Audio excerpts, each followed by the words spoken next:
So are there levels of failing, or is there such a midwit level of failing?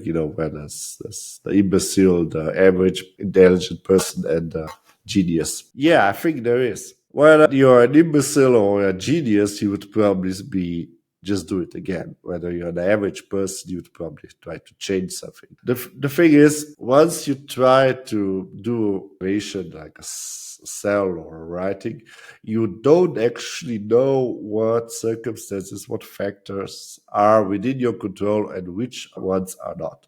So if you don't repeat it again and again within at least the ballpark of the same parameters, the same factors, you don't know the success or failure of, when I'm talking a micro success or micro failure of a specific activity is due to you or your doing, or is it due to the circumstances that have arisen? So like the outside factors, like the fact that somebody noticed you and just wrote something. So this repetition helps you extract or isolate the outside factors, because if you repeat it 10 times and you will get the same results, that means that the results are stable and you have your validation whether you're failing or actually succeeding. The average person will, of course, try after one iteration to change something, and you will not verify whether that output is actually, something that's objective. You have sometimes what we call false positive, false negative, and so on. You have probably heard that in school in statistics. False positive mean that it's positive, you had like success, although it wasn't. The false negative, it was a failure, although it should be a success, but something happened, and so on. In statistics and in real life, this happens quite a lot, so you should probably repeat it at least 10 times. So the midwit memes probably here the same. So of course, then the deeper level of midwit meme is a bit different, because the genius would probably then tweak the thing that probably makes the most sense, and the average person would probably try to change everything every time. So what does that mean? Does there exist a level of failing? It exists. And of course, you can even try to change a lot of factors, but by changing more factors, more bodies, the free body problem, you actually risk that you don't get a clear result what is actually relatable to what.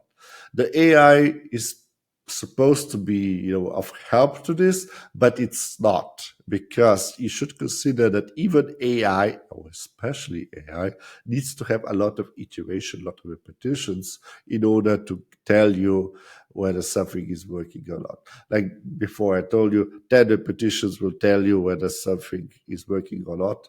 And in real life, there's this problem that with every repetition, something already changes, because you cannot, like, for instance, you cannot make 10 identical videos. Every will change. Either you will talk differently, or the lighting will change, or the mere fact that it was the 10th video will affect the results, and so on. So in real life, it changes all the time, but with the more repetitions, it kind of eliminates these aspects a little bit more. So levels of failing, of course, they exist, and you should probably, at least at the start, try to change as little as possible, and later on perhaps change two things, not too much. But there's also the opposite theory. There's a theory, just go out and buy, change everything all the time, which is probably, although I tried it myself several times, it's probably a bad idea, because when you change everything every time,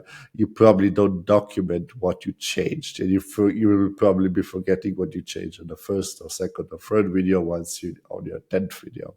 And that's a huge problem when you are doing something that you have to do for the future for like immense repetitions, like 10,000 or 100 or whatever repetitions, because you didn't document extensively how you did. The most professional and expert actually document how they will do it, then they document how they did it, and then they document how it was received. So they actually do even the sole repetition on 3 parts. That takes a lot of time, effort, and perhaps even a team, or because it takes a lot of also money, and money is time and effort, and sometimes what the beginners cannot do. But There are levels of failing, of course, and but there's also other aspects of levels of failing. Once you have failed and succeeded in a lot of businesses, you will know that failure is actually one part of the succeeding business. And although it will still suck, although you will still hate it, although you will still, feel depressed, you will shorten or alleviate the amount of these negative emotions. You will find it that you will kind of cognitively, so mentally see it as part of the journey, and you will no longer be surprised by it. You will actually welcome it as part of the journey, and you will also try be less scared, and you will be less influenced by it, because you will not see yourself as a failure, because you have all track records of success. You will see it as a track record of persistence, and you will see it's just a normal occurrence of a problem or solving journey that you have. So that's it all for me regarding the levels of succeeding and failing. But like I said, there are several aspects of this, and the more you do it, the a bit better it will be. It will never be like sunshine and rainbows and flowers, but it will be better, much, much better than at the start. Every start is hard, every start is horrible, and every first few failures are really, really shitty and horrible. But that just like take it as an entry point to success, take it as an entry ticket. You're not paying with money, you're actually paying with time and with your emotions. So stick with it and it will be better. And if it helps you, write something down in the comment. Bye.